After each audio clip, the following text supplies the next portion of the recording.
Hi ಎಲ್ಲರಿಗೂ ನಮಸ್ಕಾರ. ನಾನಿವತ್ತು ಕೊಡುವೈ ಮೀನಿನ ಸಾರು ಹೆಂಗೆ ಮಾಡೋದು ಅಂತ ತೋರಿಸ್ತಿ. ಅದಕ್ಕೂ ಮುಂಚೆ ನಾನು ಮಾಡುವ ವಿಡಿಯೋ ನಿಮಗೆ ಇಷ್ಟ ಆದರೆ ಲೈಕ್ ಕಮೆಂಟ್ ಶೇರ್ ಮಾಡಿ ಹಾಗೂ ವಿಡಿಯೋನ ಫಸ್ಟಿಂದ ಲಾಸ್ಟ್ ತನಕ ಸ್ಕಿಪ್ ಮಾಡದೆ ಕಂಡು ನನಗೆ ಸಪೋರ್ಟ್ ಮಾಡ್ಕೊಕ್ಕ. ಈಗ ಕೊಡುವೈ ಮೀನಿನ ಸಾರು ಹೆಂಗೆ ಮಾಡೋದು ಅಂತ ಕಾಂಬ. ಅರ್ಧ kg ಕೊಡುವೈ ಮೀನನ್ನು ಕ್ಲೀನ್ ಮಾಡಿ ಇಟ್ಕೊಂಡಿದ್ದಿ. ಇದನ್ನು ಒಂದು 3-4 ಸಲ ಲೈಕ್ ಮಾಡಿ ತೊಳೆದಿಟ್ಕೊಂಡಿದ್ದಿ. ಮೀನು ದೊಡ್ಡ ಸೈಜಿಂದ ಏನಲ್ಲ, ಮಾಮೂಲಿ ಸೈಜಾಗಿತ್ತು. ಹಾಗಾಗಿ ಒಂದು ಮೀನಿಗೆ 2 ಪೀಸ್ ಮಾಡ್ಕೊಂಡಿದ್ದಿ. ಇದಕ್ಕೀಗ ಅರ್ಧ ಚಮಚ ಅರಿಶಿಣದ ಪುಡಿನ ಹಾಕ್ತಾ ಇದ್ದಿ. ಸ್ವಲ್ಪ ಉಪ್ಪು ಹಾಕ್ತಾ ಇದ್ದಿ. ನಾನಿವತ್ತು ಇದಕ್ಕೆ ಕಲ್ಲು ಉಪ್ಪನ್ನ ಯೂಸ್ ಮಾಡಿದ್ದಿ. ಉಪ್ಪು ಹಾಕಿ ಆದಮೇಲೆ ಲೈಕ್ ಮಾಡಿ ಮಿಕ್ಸ್ ಮಾಡ್ಕೊಂಬ. ಅರಿಶಿಣ ಮತ್ತು ಉಪ್ಪು ಮೀನಿಗೆ ಚೆನ್ನಾಗಿ ಹಿಡೀಲಿ. ಈಗ ಮಸಾಲೆ ರೆಡಿ ಮಾಡ್ಕೊಂಬ. ಒಂದು ಪಾತ್ರಕ್ಕೆ 2 ಚಮಚ ಫಸ್ಟು ಎಣ್ಣೆ ಹಾಕ್ತಾ ಇದ್ದಿ. 2 ಚಮಚ ಕೊತ್ತಂಬರಿ ಕಾಳು ಹಾಕ್ತಾ ಇದ್ದಿ. 1/4 ಚಮಚ ಫಸ್ಟು ಮೆಂತ್ಯ ಕಾಳು ಹಾಕ್ತಾ ಇದ್ದಿ. 1 ಚಮಚ ಕಾಳು ಮೆಣಸು ಹಾಕ್ತಾ ಇದ್ದಿ. ಕಾಳು ಮೆಣಸನ್ನ ನೀವು ಖಾರ ಕಂಡು ಹಾಕಿ ಇದನ್ನ ಲೈಕ್ ಮಾಡಿ ಫ್ರೈ ಮಾಡ್ಕೊಂಬ. ಆಮೇಲೆ 7 ಎಸಳು ಬೆಳ್ಳುಳ್ಳಿನ ಹಾಕ್ತಾ ಇದ್ದಿ. ಬೆಳ್ಳುಳ್ಳಿನೂ ಅಷ್ಟೇ ಲೈಕ್ ಮಾಡಿ ಫ್ರೈ ಮಾಡ್ಕೊಂಬ. ಇದು ಚೆನ್ನಾಗಿ ಫ್ರೈ ಆದ್ಮೇಲೆ ಅರ್ಧ ಈರುಳ್ಳಿನ ಕಟ್ ಮಾಡಿ ಹಾಕ್ತಾ ಇದ್ದಿ. ಈರುಳ್ಳಿನೂ ಅಷ್ಟೇ ಲೈಕ್ ಮಾಡಿ ಫ್ರೈ ಮಾಡ್ಕೊಳಕ್ಕೆ. ಈರುಳ್ಳಿ ಕಲರ್ ಚೇಂಜ್ ಅಪ್ಪಲ್ಲವರೆಗೆ ಇದನ್ನ ಲೈಕ್ ಮಾಡಿ ಫ್ರೈ ಮಾಡ್ಕೊಂಬ. ಈರುಳ್ಳಿ ಎಲ್ಲ ಲೈಕಾಗಿ ಫ್ರೈ ಆದಮೇಲೆ 8-10 ಒಣಮೆಣಸನ್ನು ಹಾಕ್ತಾ ಇದ್ದಿ. ಒಣಮೆಣಸನ್ನು ಚೆನ್ನಾಗಿ ಮಾಡಿ ಹೊರ್ಕೊಳಕ. ಒಣಮೆಣಸನ್ನು ನೀವು ಖಾರ ಕಂಡು ಹೈಕಣಿ. ಒಣಮೆಣಸು ಲೈಕಾಗಿ ಹೊರದಾದ್ಮೇಲೆ ಅರ್ಧ ಚಮಚ ಅರಿಶಿಣದ ಪುಡಿನ ಹಾಕ್ತಾ ಇದ್ದಿ.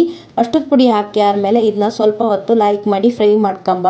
ಕೊಡುವೈ ಮೀನಿಗೆ ಸ್ವಲ್ಪ ಖಾರ ಎಲ್ಲ ಜಾಸ್ತಿ ಇರ್ಕ, ಆವಾಗಲೇ ಸಾರು ಲೈಕ್ ಆಗ್ದ. ಈಗ ಮೆಣಸನ್ನ ಲೈಕ್ ಮಾಡಿ ಹೊರ್ಕೊಂಡಿದ್ದಿ. ಇದಕ್ಕೆ ಅರ್ಧ ಕಡಿ ಕಾಯಿ ತುರಿನ ಹಾಕ್ತಾ ಇದ್ದಿ. ಕಾಯಿ ತುರಿನ ಸ್ವಲ್ಪ ಹೊತ್ತು ಲೈಕ್ ಮಾಡಿ ಹೊರ್ಕೊಂಬ. ಲೋ ಫ್ಲೇಮಾಗೆ ಒಂದು 2-3 ನಿಮಿಷ ಇದನ್ನು ಚೆನ್ನಾಗಿ ಮಾಡಿ ಹೊರ್ಕೊಂಡ್ರೆ ಸಾಕು. ಮೀನು ಸಾರಿಗೆ ಯಾವಾಗಲೂ ಕಾಯಿ ಸ್ವಲ್ಪ ಕಮ್ಮಿ ಇರ್ಕು, ಖಾರ ಸ್ವಲ್ಪ ಜಾಸ್ತಿ ಇರ್ಕು. ಈಗ ಮಸಾಲೆನ ಲೈಕ್ ಮಾಡಿ ಹೊರ್ಕೊಂಡಾಯಿತು. ಇದನ್ನು ತಣ್ಣಗಾಪಕ್ಕೆ ಬಿಡುವ. ಮಸಾಲೆ ತಣ್ಣಗಾಯಿತು. ಇದನ್ನೀಗ ನಾನು ಒಂದು ಮಿಕ್ಸಿ ಜಾರಿಗೆ ಹಾಕ್ತಾ ಇದ್ದಿ. ಹೊರದಿಟ್ಕೊಂಡು ಮಸಾಲೆ ಎಲ್ಲ ಮಿಕ್ಸಿ ಜಾರಿಗೆ ಹಾಕಿ ಆದಮೇಲೆ ಒಂದು ಲಿಂಬೆ ಹಣ್ಣಿನ ಗಾತ್ರದಷ್ಟು ಹುಣಸೆ ಹುಳಿನ ಹಾಕ್ತಾ ಇದ್ದಿ. ಆಮೇಲೆ ಸ್ವಲ್ಪ ನೀರು ಹಾಕ್ಕೊಂಡು ನುಣ್ಣಗೆ ಮಾಡಿ ರುಬ್ಕೊಂಬ. ಈಗ ಮೀನು ಸಾರಿಗೆ ಮಸಾಲೆನ ರುಬ್ಕೊಂಡಾಯಿತು. ಈ ಹದದಾಗಿತ್ತು. ಈಗ ಒಗ್ಗರಣೆ ರೆಡಿ ಮಾಡ್ಕೊಂಬ. ಒಂದು ಪಾತ್ರಕ್ಕೆ 3 ಚಮಚ ಫಸ್ಟು ಎಣ್ಣೆ ಹಾಕ್ತಾ ಇದ್ದಿ. 4 ಎಸಳು ಬೆಳ್ಳುಳ್ಳಿನ ಜಜ್ಜಿ ಹಾಕ್ತಾ ಇದ್ದಿ. ಇದನ್ನು ಅಷ್ಟೇ ಸ್ವಲ್ಪ ಚೆನ್ನಾಗಿ ಮಾಡಿ ಫ್ರೈ ಮಾಡ್ಕೊಂಬ. ಆಮೇಲೆ ಅರ್ಧ ಇಂಚು ಶುಂಠಿನ ಸಣ್ಣಕ್ಕೆ ಕಟ್ ಮಾಡಿ ಹಾಕ್ತಾ ಇದ್ದಿ. ಶುಂಠಿ ಹಾಕಿ ಆದಮೇಲೆ ಸ್ವಲ್ಪ ಹೊತ್ತು ಲೈಕ್ ಮಾಡಿ ಫ್ರೈ ಮಾಡ್ಕೊಂಬ. ಆಮೇಲೆ ಸ್ವಲ್ಪ ಕರಿಬೇವಿನ ಸೊಪ್ಪನ್ನು ಹಾಕ್ತಾ ಇದ್ದಿ. ಇದನ್ನು ಅಷ್ಟೇ ಲೈಕ್ ಮಾಡಿ ಫ್ರೈ ಮಾಡ್ಕೊಳಕ. ಇದೆಲ್ಲ ಚೆನ್ನಾಗಿ ಫ್ರೈ ಆದಮೇಲೆ ಅರ್ಧ ಈರುಳ್ಳಿನ ಸಣ್ಣಕ್ಕೆ ಕಟ್ ಮಾಡಿ ಹಾಕ್ತಾ ಇದ್ದಿ. ಈರುಳ್ಳಿನೂ ಅಷ್ಟೇ ಚೆನ್ನಾಗಿ ಮಾಡಿ ಫ್ರೈ ಮಾಡ್ಕೊಂಬ. ಇದೆಲ್ಲ ಲೈಕಾಗಿ ಫ್ರೈ ಆದಮೇಲೆ ರುಬ್ಬಿ ಇಟ್ಕೊಂಡು ಮಸಾಲಾನ ಹಾಕ್ತಾ ಇದ್ದಿ.